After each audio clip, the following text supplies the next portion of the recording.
Today I would like to talk to you about Wagtail's Preview, A New Hope. If you've tried Wagtail Preview, you know what I mean by that. I will show you rapidly what Wagtail's Preview looks like. Is it okay? So when you want to preview a page, you modify it. You click on Preview. Usually it works. You see the preview. Then you want to refresh the preview, and this is what you end up with all the time. And there are a couple of ways to get to this. For example, if you refresh this page, or like this, you see it works. I use it like the same way as before. And if you just go back to the same page using the interface and call preview again, you will see that it's also broken. So, yeah, my Alt key doesn't work. Okay. So, from a user's perspective, this is what Wagtail's Preview looks like. And from a developer's perspective, it looks like this, because since it's in an iframe, etc., you don't get the styling of the traceback and of the Django debug toolbar, etc. So it's really hard to debug when you have a bug in your view. And there are some bugs like this one. The request has no site attribute. It's a bug that only occurs in preview pages, so it's even harder to figure out why. So sadly, as I've shown you, it's one of Wagtail's most brittle features today. This is how you can reproduce it. And from a random user's perspective, it's just broken. I've written here the details of how it works internally. I will not detail this right now. You can read it at your own pace later. I will publish the slides. So to sum up how it works, the edit tabs has control over the preview tab. The preview tab doesn't really know what it's showing. It's the edit tab that puts data in the preview tab. So this is why we have a really unreliable behavior, because when you change the edit tab by refreshing it or the preview tab, the link is broken between the pages. So how could we create a better system? We need first to define the features. The spinner view is very beautiful, but I don't think we need to keep it, because the users are used to just wait for the page to load in a second or so. We need to keep this feature of reopening the same tab when we hit preview multiple times. And it would be cool to be able to refresh preview, and even to be able to refresh preview while editing the page without to have to click on preview again. Ideally, we would like also to handle request.files, so we can preview files that are in the forms, but it's pretty complex and we will have to abandon this for the moment.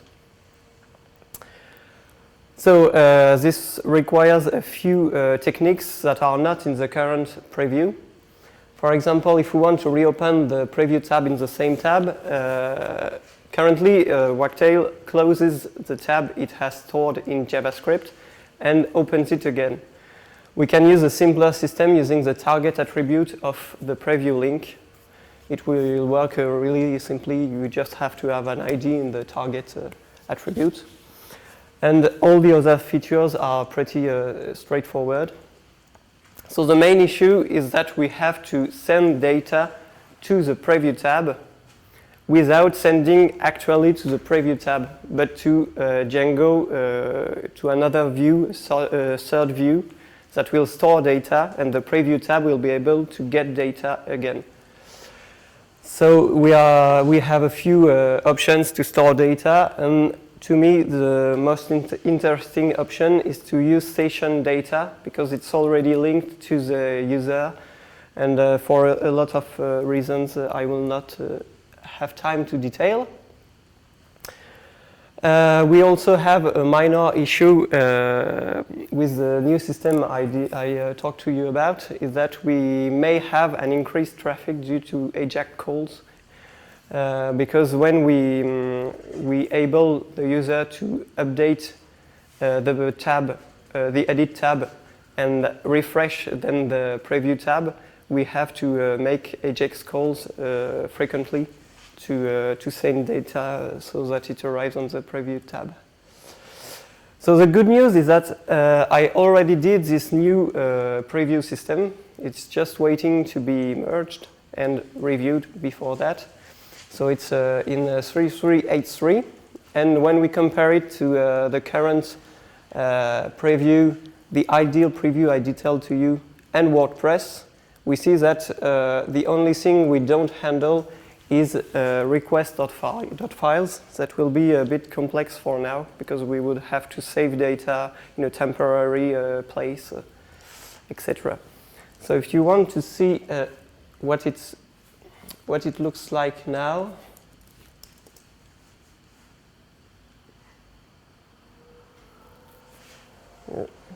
wrong screen. Here's how it works. You hit preview, no spinner view. You can see there's an ID in the URL. If I refresh, it still works. So I can get back to the edit tab. I can leave the edit tab, it will not break. Edit again and preview, it will work exactly as expected. Simple, but it works. And yes, just to show you that it in fact takes changes into account. If I click again on preview, it will change. Here there was just a column, and it is changed. And now there's also an additional features I developed. Doesn't want to. I think I broke my Alt key during the travel.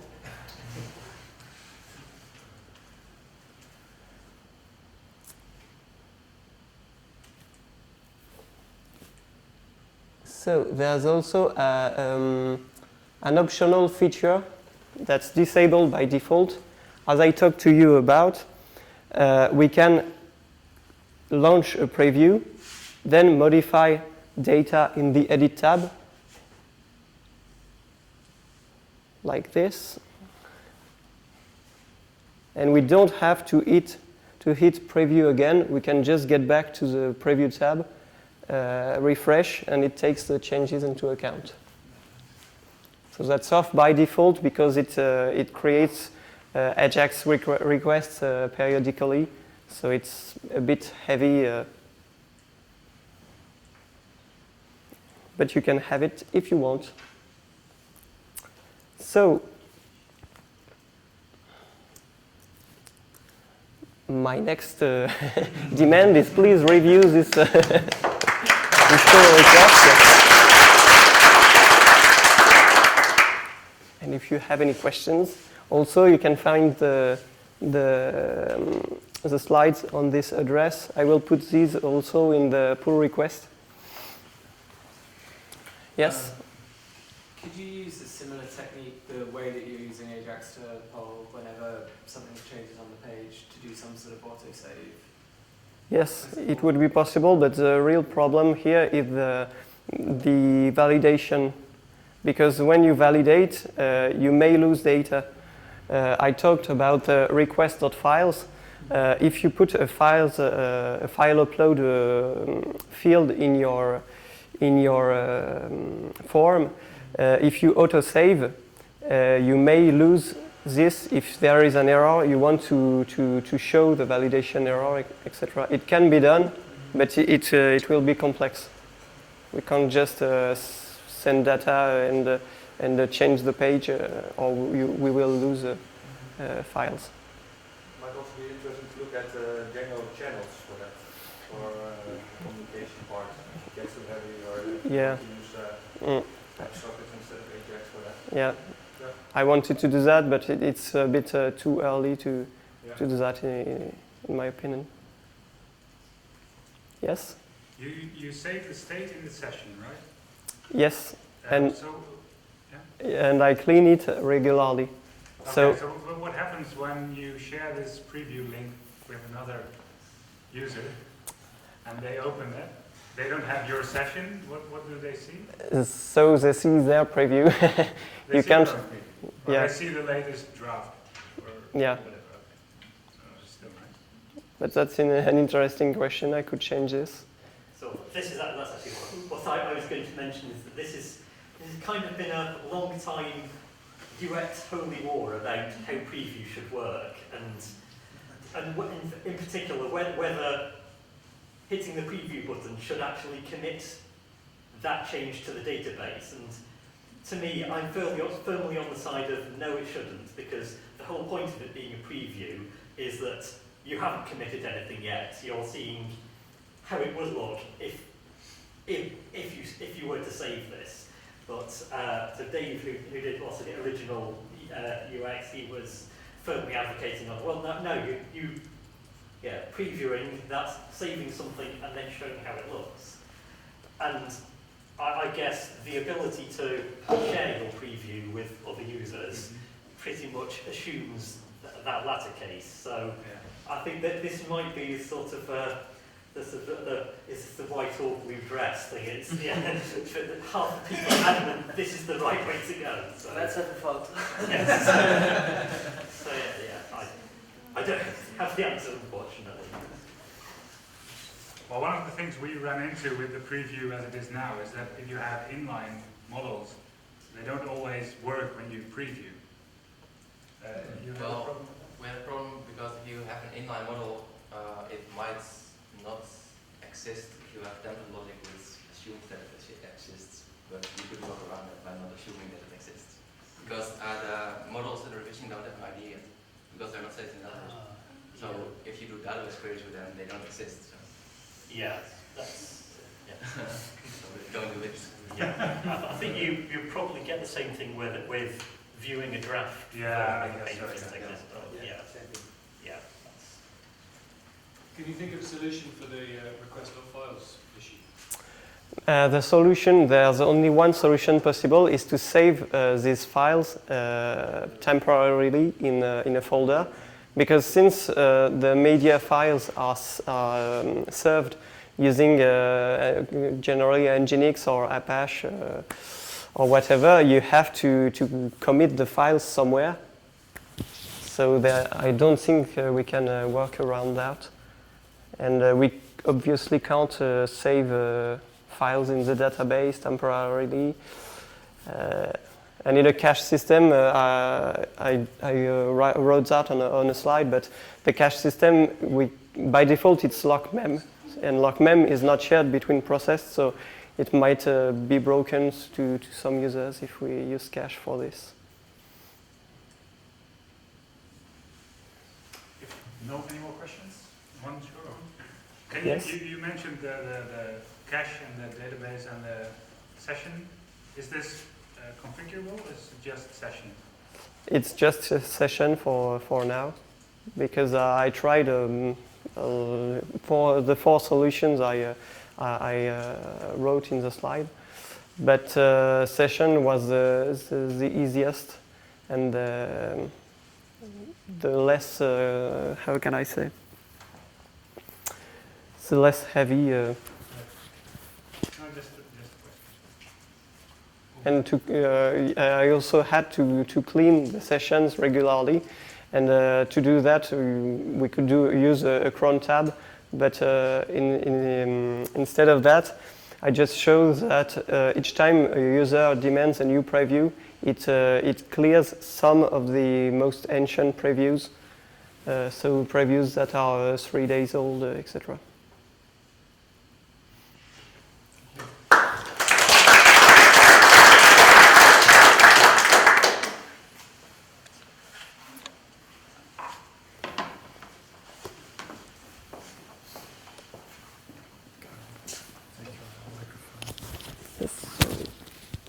So, it's not ready yet. I thought you did, didn't you? No, come on, two's enough. I don't have that I read something about atomic stream field. Yeah. That was what And then it was modular stream field. Well, those are the same thing. Come on, do it again. I mean, we can look at how bad the jQuery currently is, and you can all like throw things at me. No, actually, this is perfect because then we'll Shall be, I kill the sound before we start fighting on YouTube? Or? No, actually, let's hear it from that time because I think it Yes. this is the last regular talk of the day before we hit the lightning talks. Okay, cool.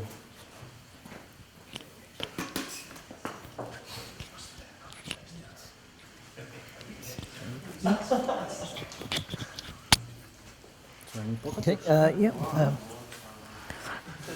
So if you step over the line during the talk, you'll be out of frame. Okay, all right. And, Yeah. and most of the times they don't pay attention. Yeah. So Okay, yeah. Right.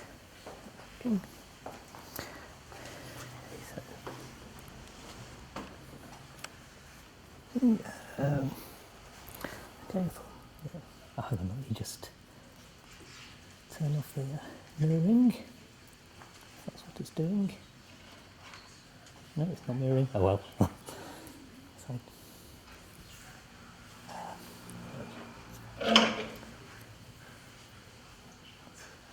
Okay, right. Okay, so I'm Matt, the lead developer of Wagtail, and so since the early days of building Wagtail, there was a really surprisingly little sort of advanced planning before we sort of went ahead and started the coding of it. And I remember that maybe the one 1 hour meeting with Tom to sort of discuss the sort of big picture ideas before we sort of went ahead. And I think sort of, Tom basically put a lot of trust in me to know what I was doing. And well, we did have a lot of experience building content managed sites, and also before Wagtail we had our own proprietary CMS. So we so we had a lot of experience of the things that work, things that don't work, anti-patterns to avoid, and so I think what we really need to do now that the project has grown and we need to be concerned about things like the bus factor, it's long overdue for us to sort of get these sort of the big picture philosophy of Wagtail kind of out of my head and sort of into the public domain. And so one thing that I've said a few times is this idea of what we need. Well, you have the Zen of Python, which I guess 4-digits are very familiar with because they even have the import this on the wall there. And so this, if you type import this into the Python shell, you get this the sort of overall philosophy of Python and the design decisions there. So I'm thinking what we really need is the Zen of Wagtail, which is these guiding principles not just for developing Wagtail itself, but for developing in Wagtail.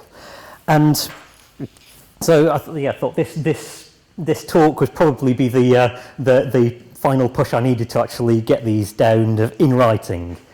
And the more I think about it, the more I think there's really one overarching rule that really encapsulates everything, and that is always wear the right hat.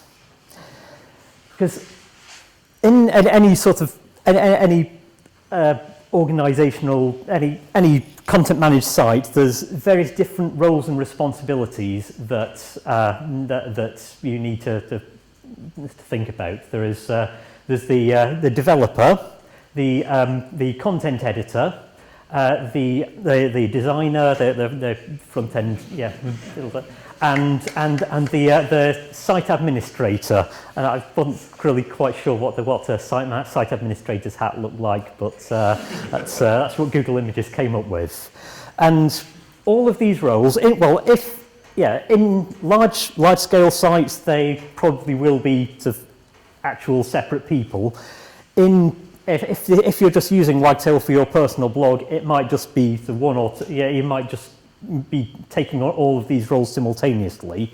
But I think all of these different roles demand different tools, and I think it's always worth being aware of which hat you're wearing at any one time.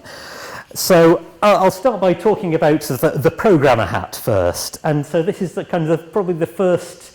The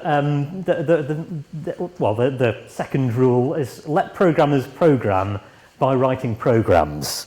So a lot of content management systems, they have this idea of giving you this sort of pointy, clicky sort of way of setting up the fields in your page model. This is the one from Drupal. Our proprietary one had something similar. And for a long time, I thought this is what a content management system had to have. And it was actually Andrew Godwin from the Django core team who kind of disabused me of this notion.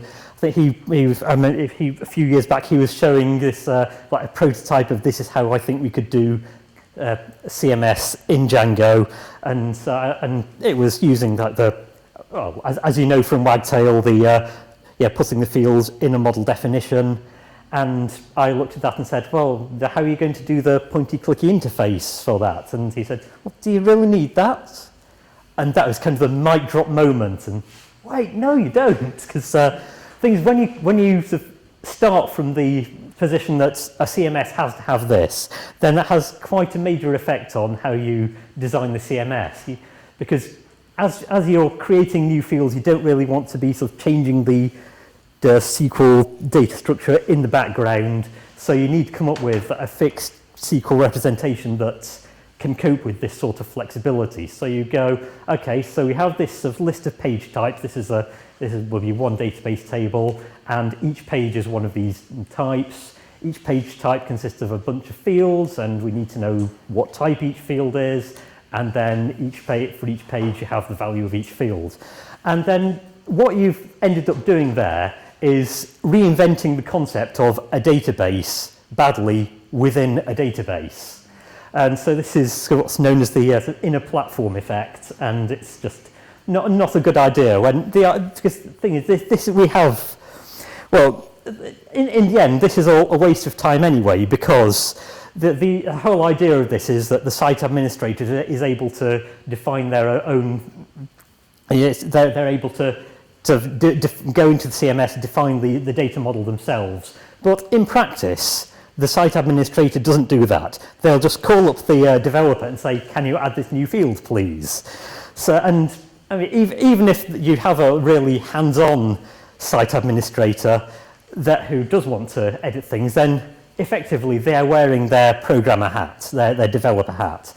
And it's, you are always, and if you're wearing your programmer hat, then you want to be using the tools of a programmer, which are things like schema migrations, having an actual text editor, version control. That's not Python. Not Python? No, it's actually, I didn't have time to Photoshop the stock photo and change that for Python. But yeah, that's. So yeah, if you are doing a programmer task, then you should be using the tools of the programmer, not being forced to go through this point and click interface. So that was an example of this knowing where the line between the site administrator and the programmer is. Another example would be where the content editor and the programmer. So one example of this would be in the Wagtail forms, which is sort of designed as this as a way of having content editors being able to flexibly define these the data collection forms to go into a CSV or go to email. That's a very general sort of way. But once you get into like more specialized forms, like well, probably the ability to upload files, which was mentioned, that's kind of borderline. Once you get into like really specialized things like we want this, the data that people enter in this form to go into our CRM system, then that's where you've kind of really crossed over into the programmer world. And the thing is, Django already provides a perfectly good way of defining forms in code. And if you're doing this sort of specialized thing that really, it has to be hard-coded, the logic for it, then you're really better off using Django forms rather than Wagtail forms. So this is possibly another of our top-level points. Wagtail is just the top layer of the stack, and don't forget about the fact that Django, Python, your web server, Nginx, Apache provides all this functionality. Don't just assume that the Wagtail forms thing is the way that you do forms. So don't neglect the rest of the stack. So now moving on to sort of another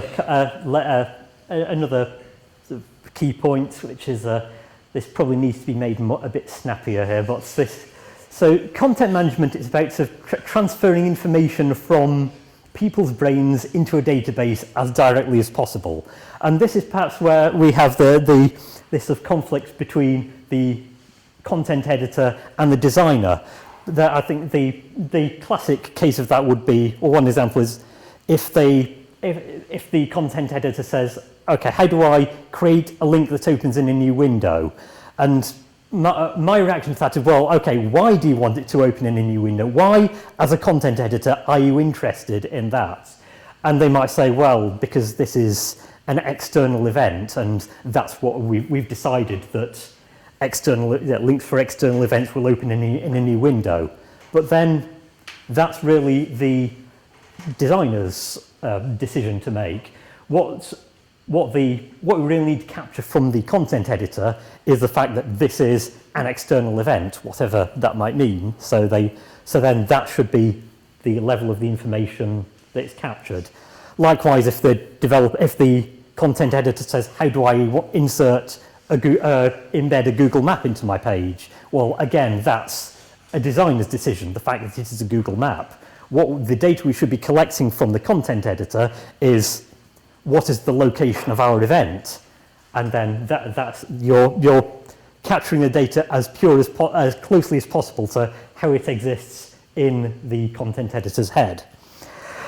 While we're on the subject of opening up links in new windows, that's evil for various reasons which I won't go into now. So that probably touches on another point, which is that we encourage best practice, we don't enforce it. So we always say that the templates on a Wagtail site, it's your own responsibility. Wagtail won't direct what you do there. So if you want to open up links in a new window, then you're free to do that. But Wagtail will always try to steer you into the best practice approaches. And an example of this separating the content and the design. It's the sort of publish one, write once, publish everywhere. I think this is seeing this photo was really the moment to where I thought, we've got the approach right here. This is the Royal College of Art, the first client on Wagtail, who've set up these screens around their campus, taking data from the CMS and displaying their upcoming events. And this was only possible because we were capturing the event data, like the dates of an event were not just a heading, that was a field which stored the date and the time of an event. So I think this is where the first real feeling of, that we've done something right here. And so, as I said at the beginning, so just coming back to that, to the fact that on a simple one personal blog, all of these different roles that I've talked about might be all one person. But I think that by considering them, by remembering this principle of different responsibilities and separating that, then that helps to encourage good practice for, it's not just, it's necessary on a large site, it's also, it also really helps you to structure things well on a small personal site. So really the challenge that we have to tackle as the developers of Wagtail and CMS is to provide the features that work for the large-scale sites without the complexity getting into the way of the people who are just doing the personal blog. An example of that would be the collections feature for dividing up images and documents into subsets. If you, out of the box, if you have one, you only have just one collection that contains everything, and at that point, we don't sort of make you choose a collection when you're uploading an image because there is only one. So that's the sort of thing we always have to try and support the complex cases without making the interface overly complex for the people who are only using the simple cases. And that's pretty much as far as I've got on the Zen of Wagtail at the moment. This talk is really the starting point in getting these ideas out of my head, hopefully without using this whole electrodes on the brain thing. But I'm sure there will be more that I remember, and I'd be sort of interested to hear other people's thoughts on what Wagtail's core principles and core philosophy should be. So, yeah, thank you very much.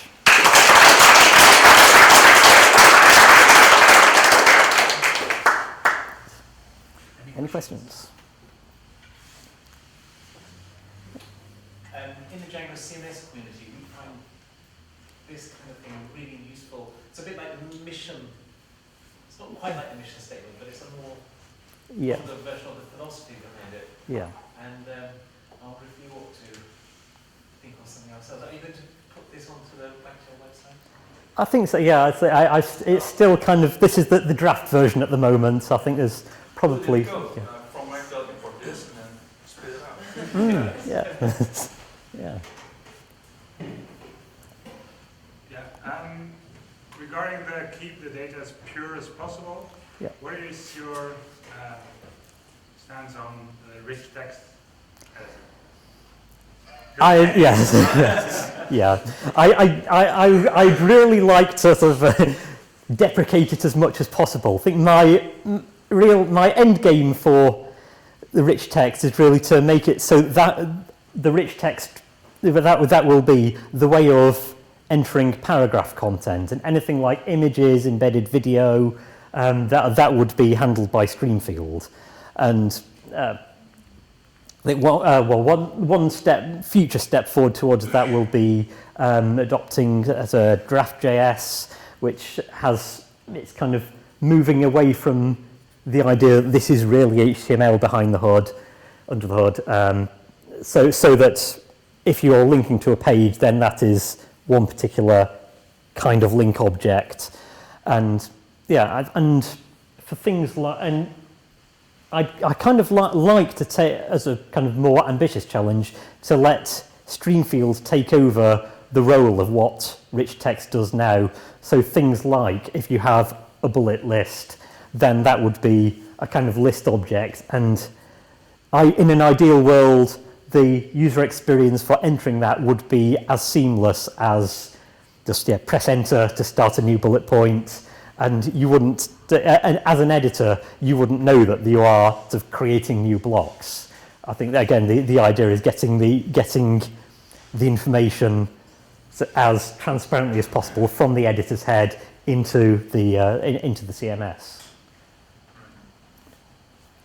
Given that some of these principles are just general principles that are useful for frameworks, no matter what the language or what have you, is there an argument for reducing redundancy by seeing if there's a set of principles that all frameworks could share? Or is there something useful about the Wagtail way of doing things in particular? Interesting. I think some of these, I guess the choice of mottos that I've chosen here is kind of, I guess it's inspired by the kind of mistakes that I see people making. But I guess these are useful general rules, and yeah, it may well be more applicable to more widely. But I think the ones I've highlighted are ones that I see are important from a CMS point of view specifically. Because I think where Wagtail's role is in being the tool set for the site administrator and the content editor. I think other frameworks like Django might take on the role of being the toolkit for the developer.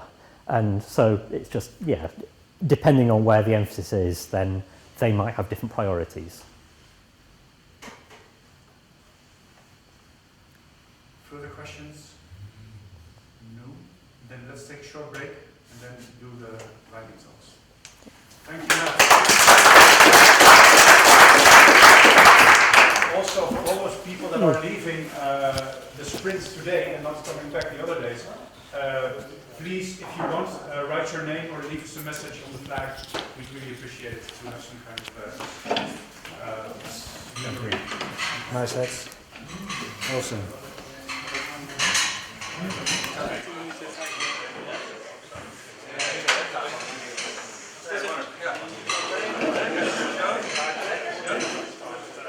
Ja.